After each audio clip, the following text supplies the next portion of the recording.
plan de Dieu, c'est que le peuple africain puisse sortir de la galère. Vous avez entendu le prophète là et son traducteur ce qu'ils ont dit. Ils ont parlé du Kenya, ils ont parlé du Congo et de toute l'Afrique centrale. Pourquoi? C'est là où il y a l'échauffement actuellement. L'Afrique centrale va mal. Guinée, qu'ils ont parlé de Guinée là, ils parlent de Guinée là où il y a immensement le pétrole. Parce que Dieu va venir pour frapper. Dieu, quand il va venir, je veux dire en sorte, Dieu va envoyer une force de là-haut pour frapper les imposteurs. Les imposteurs, c'est qui? Les multinationales. Oui. Dieu a tellement écouté les cris des femmes violentées sexuellement, des enfants violentés sexuellement et tués. Dieu a tellement écouté les cris aux poules au Congo, des femmes violentées et des enfants. Dieu a tellement écouté les cris. Dieu va venir à l'aide.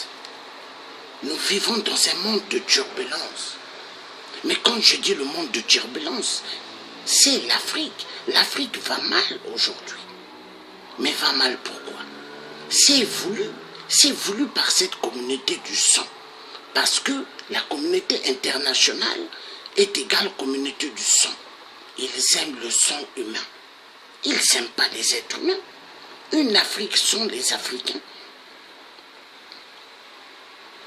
sera une Afrique meilleure. Mais Dieu a son plan.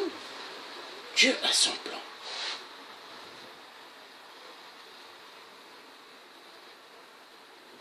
Il y a pas mal de prophéties. Son éminence, le prophète des nations, père et fondateur de la mission Cèdre. Ici, nous nous trouvons dans le cadre de la montagne. Il y a pas mal de prophéties sur les Occidentaux. À l'occasion de la célébration de la fête de la nouvelle année, il y a une spécificité avec le peuple de Dieu que l'Éternel nous a confié. Vous avez choisi ce cadre pour célébrer le passage de l'année 2015 à 2016. Est-ce que l'homme de Dieu peut donner la signification de cette célébration sous forme d'une forte louange, son éminence? Vous savez que depuis mon retour en Côte d'Ivoire, j'ai annoncé la paix dans ce pays.